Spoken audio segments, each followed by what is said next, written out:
Since playing the Forza Horizon 6 preview, I've made a couple of videos covering some things about the map, about the gameplay, the wheel experience, and much more over the last couple of days and weeks. But despite all the praise I've given it, there are still some things I'm a bit worried or I don't like about the game, which I think should actually be improved based on what they previously told us. Now, one of the ones I'm going to talk about today is progression, because progression is something that was told to us when the game was first revealed. Is going to be a rags to riches per se. You're going to start in the slow cars, end off in the fast ones. We all know that progression in a Forza Horizon game is something that has been frowned upon for quite a while now, both in terms of the wheel spins, in terms of the amount of money you can get, how quickly you can easily get all of the vehicles, etc, etc. So when we first heard this whole wristband thing and starting from the slow cars, we thought that it was going to be a big change. But in all honesty, I don't think that the progression has been overhauled, but it's actually just band-aid. And that's what today's video is going to talk about, all the details that I've learned about the progression and what it actually is in the Forza Horizon 6 preview. So let's talk about that really quick. Now here's the thing, I understand the direction of Forza Horizon. As you guys know, it's honestly one of the largest open world racing games in terms of actual player base numbers and the amount of people who play it.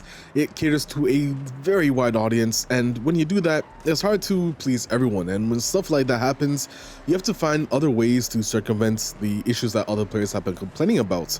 For example, of course, you got the wheel spins, the easy money, but if Forza was to change that direction completely and do something, for example, on what Motorfest does, or even Test Drive, or even Need for Speed, it's going to alienate and probably piss off those players who quite literally enjoy getting money and getting all that super quick. And that's why someone actually commented this on a Black Panther video, which honestly is a really good idea. But they said, this is why I've been saying Forza Horizon needs a game mode that you pick up at the start where you can either be hardcore or not. If you pick hardcore, you do not have wheel spins or any kind of rewards like that, but you do have a badge associated with you so people know that everything you did was legit. Now, this essentially reminds me of the Test Drive Unlimited 1 hardcore mode, which wasn't really about the amount of money you earned or stuff like that, but it was only about physics. And when you saw that, there was a little H badge on the side that you could see, and that's how you knew that those players were driving in hardcore mode. But essentially why I like this idea is because it means that you have two possibilities to play Forza Horizon.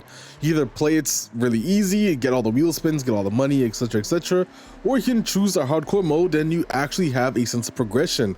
Because let's be honest, there's like over 500 cars in the game. A lot of people, you aren't going to drive all 500, although sometimes you'll drive those cars every now and then, but it's the progression that people really want to see in a Forza Horizon game. And that's why I say it's just band-aid at the moment, because let me tell you my experience from the actual association. So of course, when you first start off Forza Horizon 6, you do this intro scene, just like every other racing game. When you first started off, there's always that intro thing per se. The Toyota GR GT is in there because you kind of have to, it's the poster car.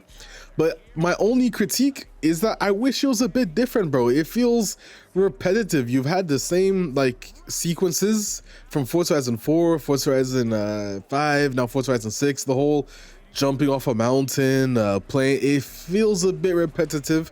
I feel like they could have mixed it up, maybe dabbled a bit of the Forza Horizon 1 stuff in there. But the animation and scenes are really good, especially the scene where they're walking on the cars. You get a real sense of Japanese car culture in this throughout the whole sequences, but I just wish it was a little bit played out differently than the usual Forza Horizon stuff. But after that, of course, you do some races, then you're entered into the actual world. You start off at May's house and you drive off and do whatever you have to do. Now here's the thing, when you actually start off in the world after you do all those intro sequences, you have to get wristbands to progress through the game. That's kind of the main thing. Now, quick disclaimer, this is a preview build, so the actual content you get when you first start off the game could be different, but I would like to assume that there's more content at the launch than there was in the preview build. But anyways, you do these races, and after you complete the races, you can then customize the races and do them again. So essentially, you're locked to a certain vehicle class in each of these races as you progress through the wristbands, and you can continue doing the races again after you finish them with your own custom preset. But this is why I say that it's more of a band-aid as I was playing through the game, because in all honesty, as I played through, I found that it's quite literally the same as the previous game's progression in terms of the money you earn, the time you all of that stuff. The only difference is that you have the wristbands locked unlocking you from certain vehicles and being able to race with them as you go through the game. So it's literally the same thing you had, but they put a band-aid, and the band-aid was a wristband system to allow like more people to enjoy the progression system to the direction that they wanted. And I say this because of course we didn't have wheel spins, but if I'm honest, I doubt they're gonna throw out wheel spins. The odds are they leave those in for launch. I highly doubt they'll remove that. It's a massive thing that, let's be honest, some players do like, you know. That's exactly where the Alex's comment comes in, because the whole hardcore mode is literally a really good idea to help separate the players who want a proper progression and the players who don't. And let's be honest, Forza Horizon is the only game, I'll say this right now, I'm certain of it as well, it's the only game that has such a vastly easy progression compared to Need for Speed, Motorfest, and even Test Drive Unlimited.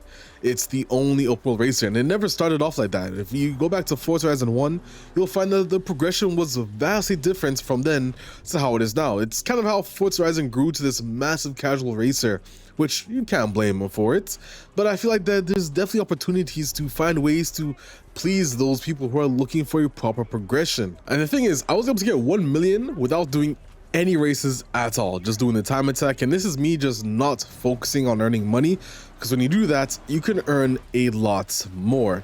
And that's the thing which I think is a bit tough, because when you had 70 vehicles available and a lot of people were able to get all of them very easily, because as I remember, it cost about 7 million to get all of those 70 vehicles that we had in the preview build.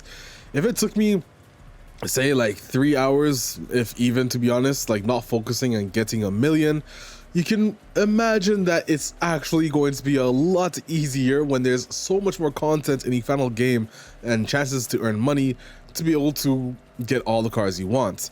And mind you, I do hope they fix this for launch, although like I don't really expect it. But the other thing that people were doing was using auto drive and doing the time trials at the track. Now think about that for a second, bro. It means all you have to do to keep it active, by the way, is press a button every 10 minutes. So it means you can go to the track and just literally have the game do laps for you and earn money. Guys, in my opinion, that's crazy, bro. Like, again, if it's at that point, I know that there are people who are going to use auto drive and might do stuff like that, but I feel like there has to be some, you know, figuring out on how to allow auto drive but not make it too OP where you can literally AFK farm money, because let's be honest, that's probably what's going to happen. And there's also the thing when you use auto steering and assisted braking and you have your controller, there's always going to be a way to circumvent this auto drive system and exploit it. So again, throughout all my experiences playing the preview build and getting to try all the races and seeing how other YouTubers were playing the game and how easy it was for them to earn money, it quite literally seems that this solution of the wristband is just a band-aid and not an actual improvement or overhaul to the progression of the Forza Horizon franchise, which sucks, because again, there are definitely ways to allow the new player base and the old player base enjoy the progression of the game, but it seems that they didn't go the full length. They added the wristband system but didn't make any changes to the actual progression and money earned and ability to buy the vehicles in Forza Horizon. I do hope that maybe a hardcore mode is something that we can get in the future, but for now you could just in theory ignore the wheel spins, but the money itself is still quite easy to earn throughout the whole progression system. So that's honestly my only worry. When the game actually releases, maybe this will change when we have a list of all of the vehicles in the game. Maybe there's certain vehicles which are going to be obtained through higher value. Maybe there's certain races or events you have to do to unlock them that gives us a greater sense of progression rather than it just being you do races earn money. So there are still opportunities for Forza Horizon 6, at least for myself in my opinion, to redeem itself on the progression basis, but I'd be lying if I said I wasn't a bit worried about it. But the good news is that at least for hypercars, it says it will be in the later half of the game. So if you want to actually race and get hypercars, you have to be wristband level purple. But that late into the game part is what I'm also a bit worried about, because on that concept, I was able to get through the first wristband honestly in, again, I don't play 12 hours of Forza Horizon 6 every day, but when I did play it, I was able to get through it pretty quickly. Which, again, if there's a lot of money and XP involved in this, you also lose the sense and imagination of the progression as well. And yeah, that's exactly why I'm really hoping that they can stick to the improvements overall when the full game is out and you get a full experience of everything all together. But that's basically my thoughts on it, guys. Let me know your thoughts in the comment section below. Again, I'm not trying to hate on Forza. I do admit Forza Horizon 6 is a very good sequel to what it was from Forza Horizon 5. There are still some things that I disagree with, progression, or not really disagree, but I'm worried with.